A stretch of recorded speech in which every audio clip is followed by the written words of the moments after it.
¿Qué hubo? Bienvenidas y bienvenidos al capítulo número 38 de Literatus, podcast dedicado al género del cuento en el cual hablo sobre la vida maravillosa y tantas veces tormentosa de distintos autores y autoras que le metieron duro a esto de la literatura. También leo cuentos en voz alta para que usted oiga mientras limpia la casa, va al trabajo, hace ejercicio antes de dormir o cualquier otra cosa. Lo importante es que acompañe su vida y la existencia con un poco de literatura y sobre todo del género del cuento. Mi nombre es Federico Baraya Galán o el man de los cuentos y antes de empezar este nuevo capítulo les tengo algunas noticias. A todos los que siguen este proyecto ahora pueden sin costo alguno ser parte del newsletter en el cual les enviaré al correo recomendaciones de cuentos, novelas y mucho más. También concursos que vea por ahí. Y bueno, pues la idea es como mantenerlos al día con novedades de este mundo literario y también contarles un poco como qué ando leyendo, qué ando haciendo, para que se animen de pronto a acompañarme y para que sigamos construyendo esta comunidad tan interesante de literatos que se ha ido creciendo gracias al podcast. Entonces, si usted está interesado, ya sabe, voy a dejar el link acá en Spotify. Simplemente tiene que inscribir su correo y ya con eso está en el newsletter para que empiece a recibir más información. Ya con eso, bueno, pues entremos en materia. Esta es la apertura de novela de esta semana y dice así. Alguien debía de haber calumniado a Joseph Kay porque, sin haber hecho nada malo, fue detenido una mañana. La cocinera de la señora Grubach, su patrona, que todos los días le llevaba el desayuno hacia las 8, no vino aquella vez. Eso no había ocurrido nunca. K aguardó todavía un rato, mirando desde la almohada a la anciana que vivía enfrente y que lo observaba con una curiosidad totalmente inusitada en ella. Pero luego, extrañado y hambriento un tiempo, tocó la campanilla. Inmediatamente llamaron a la puerta y entró un hombre que nunca había visto en aquella casa. Era delgado, pero de complexión robusta, y llevaba un traje negro ajustado que, como las prendas de viaje, estaba provisto de diversos pliegues, bolsillos, hebillas y botones, y de un cinturón, y en consecuencia, sin que se supiera muy bien para qué servía, parecía muy práctico. ¿Quién es usted?, preguntó K, incorporándose a medias en el lecho. El hombre, sin embargo, hizo caso omiso de la pregunta, como si fuera inevitable aceptar su presencia, y se limitó a preguntar a su vez, ¿ha llamado? Oiga, ¿a quién y a qué libro pertenece esta apertura de novela? Que les confieso es una de mis novelas favoritas. Bueno, en este capítulo número 38, la autora de turno teorizó bastante sobre la escritura, tuvo una vida matrimonial bastante compleja y su novela debut fue a los 22 años. Fue cuentista, ensayista, novelista y como muchas autoras de la época, siempre se sintió extranjera en ese mundo que le tocó habitar. Hablo de Carson McCullers. Bienvenidos y bienvenidas.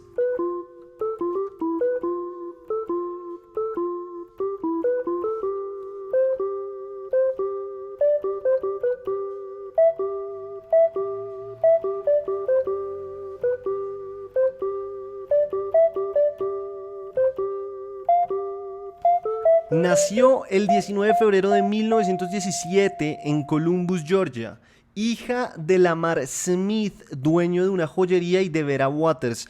La verdad es que ella, pues sí, nace en el sur y lo que vamos a ver es que a través de su literatura intenta muchas veces volver a donde nació y explicar un poco cómo fueron esas vivencias y tratar de darle un retrato fidedigno a esa sociedad sureña. A los 10 años, y porque su madre estaba convencida de que ella había nacido para cosas extraordinarias, empezó a tomar clases de piano y como que era bastante buena. Sin embargo, y poco sabía ella y su madre en ese momento, una fiebre reumática la alejó del piano y la encarriló hacia su verdadero destino, que era la escritura. ¿Y por qué digo esto? Bueno, porque gracias a esa enfermedad que la postró en cama por un buen tiempo, es que Carson McCullers empieza a meterse con la lectura y a leer de forma voraz. Eso, aunque suene extraño, es bastante recurrente o fue bastante recurrente en los y las escritoras de esas épocas, como que alguna enfermedad los ponía en cama o los mantenía mucho tiempo sin hacer nada y eso los ponía a leer de forma voraz y era allí, en ese momento o en esa situación que encontraban su pasión por la escritura. Dice el periodista Bill Nigut que este tema de las enfermedades, que ya veremos después cómo de nuevo sufre por eso, y sus constantes preguntas sobre su identidad de género, las de Carson McCullers, sumado a haber crecido en el sur, como les dije, de los Estados Unidos, lugar en el que siempre se sintió excluida, pues la hizo verse a ella como una extranjera, alguien que no encajaba en la sociedad, que no hacía parte de las convenciones normales. Y es la soledad, más adelante, el tema que se convertirá en recurrente a través de sus obras, porque un poco lo que ella pensaba es que al final del día todos siempre estamos solos. Y sobre el tema de sus preguntas al respecto de su identidad de género, cuenta el experto en su obra y vida Carlos Dus, editor además del libro que publicó la Biblioteca de América con todos sus cuentos, obras y ensayos, que normalmente esos libros que hace la Biblioteca de América son hermosísimos y sí, son muy poderosos. Bueno, él fue el editor y cuenta que la autora solía enamorarse de las personas más allá de su género. No le importaba si eran hombres o mujeres, y hasta hubo una vez o algunos casos en los que se enamoró de parejas, como del amor de alguna pareja, y como que ella idealizaba esas relaciones y veremos más adelante en algún momento fue parte como de triángulos amorosos. A los 17 años, después de haberse graduado del Columbus High y de haber sido reconocida por ser una alumna ejemplar, a la cual le interesaba mucho el silencio y como la soledad y el estudio, Carson McCullers se va a Nueva York a estudiar, pero supuestamente se va a estudiar piano en Juilliard. Pero todo era mentira, o bueno, lo que terminó sucediendo en realidad es que estudió escritura creativa en la Universidad de Columbia, que era lo que ella realmente quería. En 1936, vea cómo son las cosas, una nueva enfermedad la lleva a seguir dando los pasos adecuados en su carrera como escritora. ¿Por qué digo eso? Porque ese año ella sufrió una infección respiratoria que de nuevo la dejó acostada o postrada por largos ratos, y ella aprovechó ese tiempo para empezar su novela debut, y la cual sería tal vez su más famosa, que es The Heart is a Lonely Hunter. En español algo así como El corazón es un cazador solitario. Ese mismo año, uno de sus profesores de escritura creativa le publicó en una revista su primer cuento, que fue Wunderkind. Cuento en el que ya se ven algunas de las exploraciones temáticas que le acompañaban por el resto de la vida. Entre ellas la diferencia, como la diferencia entre las personas, ¿no? Como ser diferente, que era lo que hablaba al principio. Porque en este cuento vemos la relación de una alumna que sí toma clases de violín con su profesor, y el profesor es un judío, y la estudiante, a medida que va pasando el cuento, se pregunta una y otra vez por qué su profesor tiene esa habilidad de tocar con tal pasión, pasión que ella no siente, y si algún día la va a sentir, pero cree que no. Y en su primera novela se puede ver también que los personajes están en la constante búsqueda de una conexión con algo más grande, más allá de sí mismos y del lugar perfecto para ellos, donde fueran entendidos y amados. Oiga, en septiembre de 1937, la autora se casa con el también escritor James Reeves. Este matrimonio fue bastante tortuoso y el final es bastante trágico. Cuentan en la enciclopedia Georgia que desde sus inicios la relación se vio marcada por el abuso del alcohol, la ambivalencia sexual, ya que los dos eran bisexuales, tanto Carson McCullers como James Reeves. Y, como no, también la envidia que sentía y sintió Reeves del talento y el éxito de su esposa Carson McCullers. ¿Por qué? Bueno, porque en la relación a la que le iba bien en la literatura y a la que le fue bien en la literatura, pues fue a ella. Y es a ella a la que primero le publican una novela que sería, pues es la ya mencionada The Heart is a Lonely Hunter. Al parecer, o lo que se cuenta de esa época de la relación de ellos, es que como los dos querían ser escritores, hicieron un pacto en el cual se turnarían quién trabajaba para que el otro pudiera escribir. Entonces lo que dijeron fue, bueno, va a empezar Carson McCullers escribiendo y mientras tanto el man se va a dedicar a trabajar. Tenemos que tener en cuenta que esto es plena Gran Depresión. Entonces Carson McCullers se sienta a escribir en la Gran Depresión y logra sacar esta novela por la cual le dieron un adelanto de $500. Mientras tanto, el man consigue un trabajo como recolector de deudas. Hágame el favor, me parece que es un trabajo bastante difícil, sobre todo en el contexto de la Gran Depresión, pues él andando cobrándole a las personas, pues difícil. Y claro, la novela de la autora, como les digo, se volvió un éxito absoluto pero ahora, después de haberla publicado y de haberla escrito, el turno de escribir era para el man. Pero ya no hacía sentido el pacto, pues porque ella ya era famosa, ya tenía una novela publicada muy exitosa, pues como ahora Carson McCullers después de todo eso iba a dedicarse a trabajar en otra cosa. Entonces como que el pacto se veía de alguna u otra forma roto y no había forma de que él se dedicara a escribir mientras ella trabajaba, sino que de pronto los dos ahora tenían que sentarse a escribir. Igual, lo que cuentan es que él tuvo varias oportunidades para escribir, pero a diferencia de la autora, lo que le pasó a él es que no tenía la consistencia y como la ética de trabajo que ella sí tenía. Y esa, dicen, fue la verdadera razón de por qué no logró nada importante en la literatura el esposo de Carson McCullers. Más adelante vamos a ver cómo le dieron más oportunidades y él simplemente no las aprovechó. Lo cierto es que la relación entre estos dos, entre Carson McCullers y James Reeves, tendría varias idas y venidas. Y en 1940, en una de sus separaciones, porque tuvieron varias, la autora se va a vivir en una casa en Brooklyn, la cual se convertiría como en el centro bohemio y artístico y literario de la época en Nueva York. Casa además que compartió con el poeta W. H. Auden. Un año después de esto, la pareja se reconcilia y todo de nuevo se vería en problemas cuando los dos se enamoran del compositor David Diamond. Y vean esto, que era lo que les decía ahorita. Diamond y Reeves terminan viviendo juntos por un tiempo, lo cual en su momento como que fue una gran traición para Carson McCullers. Pero más allá de eso, el compositor le organiza a Reeves como un estudio de escritura en el ático de la casa para que él pudiera sentarse a escribir. Y en una de esas, Diamond volvió a la casa después de dar clases para ver cómo iba la escritura de su amante. ¿Y qué encontró? Que el escritor había cogido todas las hojas que había escrito y las había destruido en pequeños pedazos y estaba sentado con una botella de whisky en mano, ebrio.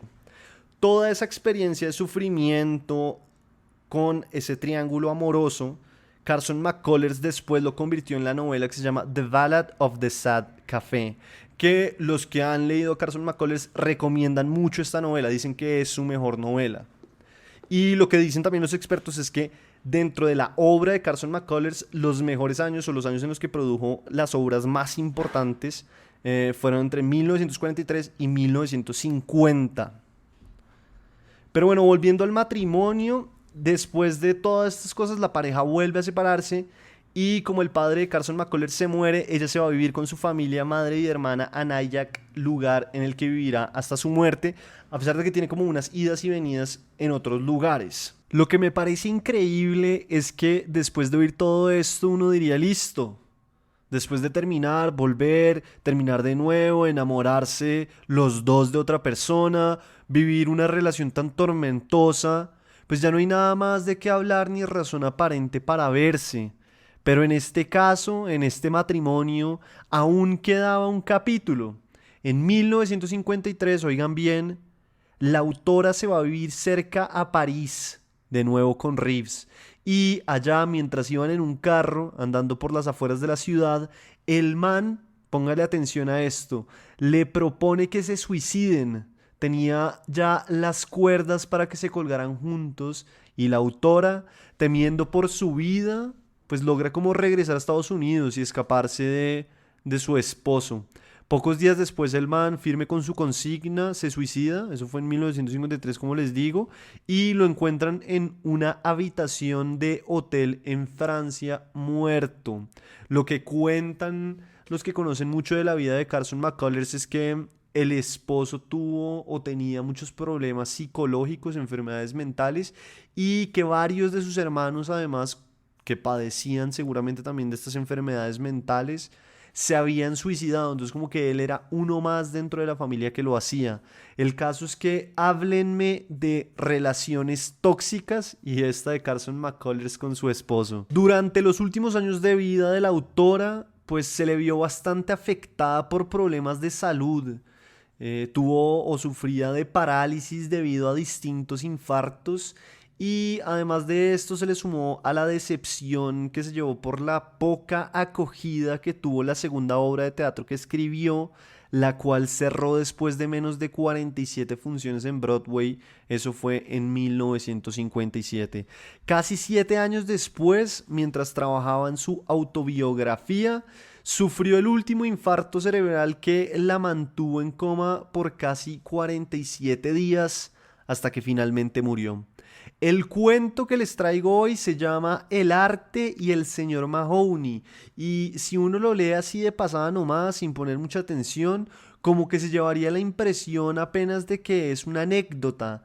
Pero lo interesante, ya habiendo visto la vida de la autora y las temáticas recurrentes que les dije, es entender que todo eso se ve plasmado en este cuento. Es como agua que corre debajo de un puente y que no necesariamente es tan evidente al ojo. Sin más preámbulo, pasemos al cuento.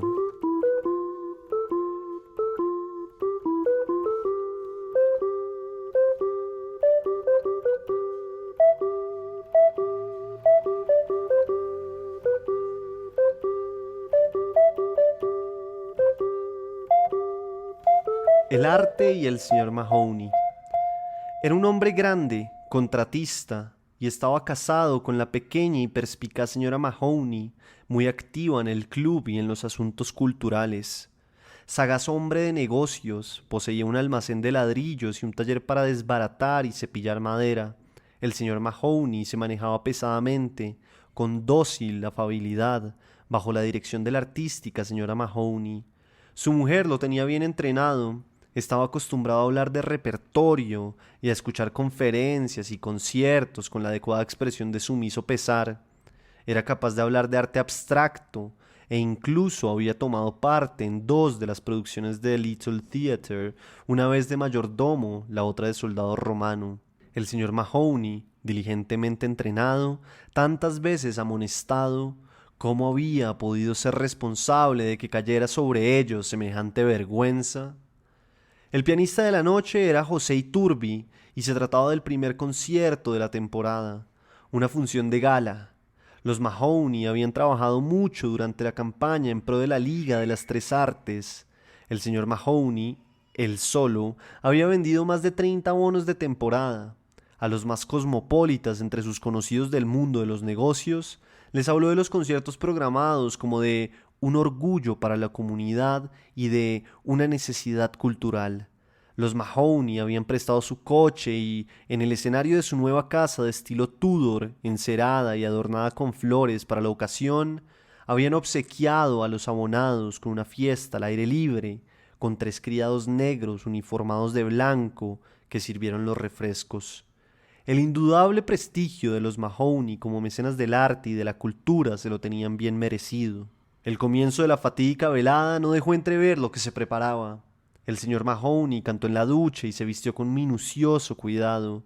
Había traído una orquídea de la floristería de Duff.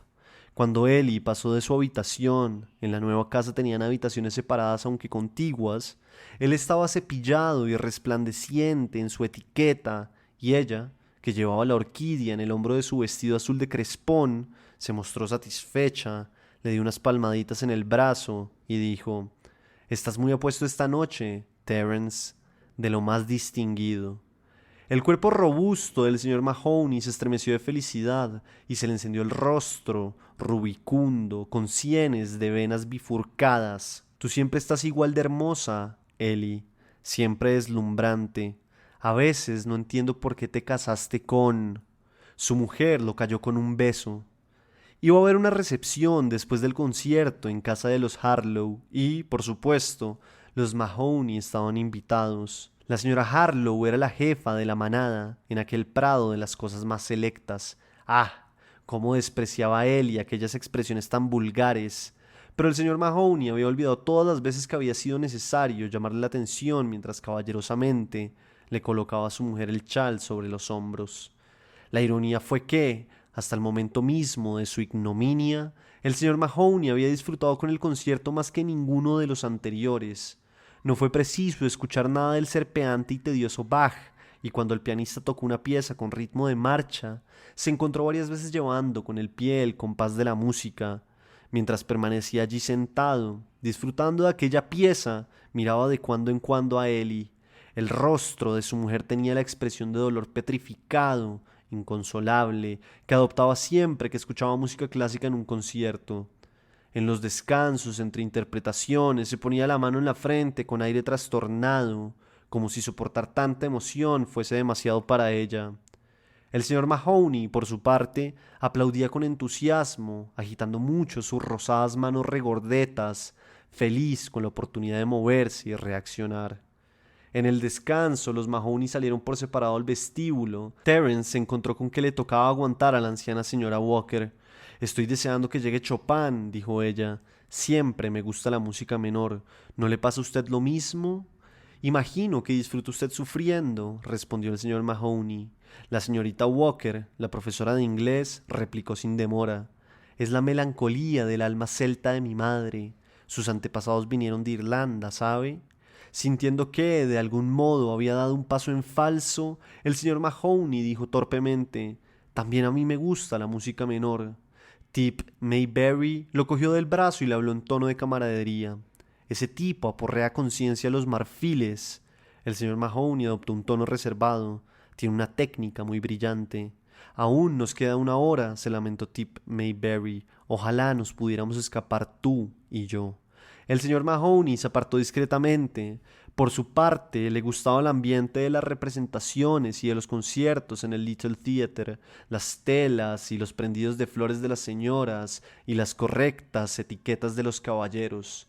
El orgullo y la satisfacción le caldeaban el alma mientras departía afablemente con otros espectadores en el vestíbulo del auditorio escolar, saludaba a las señoras y hablaba con autoridad reverente de movimientos y mazurcas. Fue durante la primera obra, después del descanso, cuando se produjo el desastre. Se trataba de una larga sonata de Chopin, el primer movimiento, atronador, el segundo, entrecortado y voluble. Durante el tercero, el señor Mahoney, sintiéndose cómplice, llevaba el ritmo con el pie, la rígida marcha fúnebre y un triste fragmento con aire de vals en el centro. La conclusión de la marcha fúnebre llegó con estrepitoso acorde final. El pianista alzó la mano e incluso se inclinó un poco hacia atrás sobre el taburete del piano. El señor Mahoney aplaudió. Estaba tan completamente seguro de que era el final de la sonata que aplaudió con entusiasmo media docena de veces antes de darse cuenta, para horror suyo, de que había aplaudido solo. Con veloz energía diabólica, José Iturbi se abalanzó de nuevo sobre las teclas del piano. Al señor Mahoney lo agarrotó la desesperación. Los momentos que siguieron fueron los más terribles que recordaba. Las venas rojas de las sienes se le hincharon y oscurecieron y él procedió a apretarse las manos transgresoras entre los muslos. Si al menos Ellie le hubiera hecho alguna discreta señal para consolarlo. Pero cuando se atrevió a mirar en su dirección, el rostro de su esposa estaba helado y sus ojos miraban al escenario con desesperante intensidad. Después de algunos interminables minutos de humillación, el señor Mahoney extendió una mano tímidamente hacia el muslo de Ellie cubierto de crepé. La señora Mahoney se apartó de él y cruzó las piernas. Durante casi una hora tuvo que sufrir la vergüenza pública. Por un momento reparó en Tip Mayberry y una maldad desconocida se apoderó de su tierno corazón. Tip era incapaz de distinguir una sonata de los blues del navajazo en la tripa. Sin embargo, allí estaba, pegado de sí mismo, sin que nadie se fijara en él. La señora Mahoney, por su parte, se negaba a aceptar la mirada angustiada de su marido. Después tenían que ir a la fiesta. El señor Mahoney reconoció que eso era lo que había que hacer. Se dirigieron hacia allí en silencio, pero cuando estacionó el coche delante de las casas de los Harlow, la señora Mahoney dijo: «Yo pensaría que cualquier persona con un mínimo de sentido común sabe lo bastante como para no aplaudir hasta que lo hayan hecho los demás». Para él la fiesta fue un espanto. Los invitados rodearon a José Iturbi y le fueron presentados. Todos sabían quién había aplaudido, a excepción del señor Iturbi, que se mostró tan cordial con el culpable como con los demás. El señor Mahoney se quedó en un rincón, detrás del piano de cola, bebiendo whisky. La anciana señora Walker y su hijo, junto con la jefa de la manada, no se apartaron ni un momento de José Iturbi. Ellie, por su parte, se dedicó a mirar los títulos de los libros en las estanterías. Sacó uno e incluso estuvo un rato leyéndolo de espaldas a la habitación. En el rincón, su marido permaneció aislado durante un buen número de cócteles, y al final fue Tip Mayberry quien se acercó para hacerle compañía. En mi opinión, después de todos los abonos que vendiste, tenías derecho a un aplauso de más. Acto seguido le hizo un lento guiño de secreta hermandad que en aquel momento el señor Mahoney casi estuvo dispuesto a aceptar.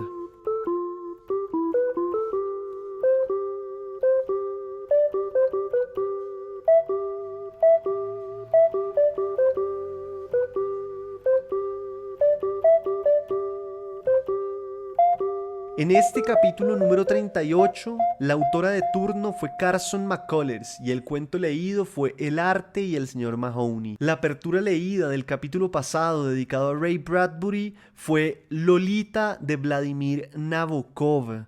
Como les dije, Literatus sigue creciendo y ustedes pueden ser parte del newsletter en el cual haré recomendaciones de cuentos, novelas, poesía, invitación a eventos, concursos y la idea es mantenerlos al tanto de este mundo literario y es gratuito y encuentran el link de suscripción en la descripción del podcast y del capítulo acá en Spotify, o si definitivamente no lo encuentra puede escribirme por Twitter @FedericoBaraya o en Instagram federico.baraya y yo les paso el link para que se inscriban. Solo tienen que poner su correo electrónico y ya con eso están dentro del newsletter de Literatus y del Man de los Cuentos.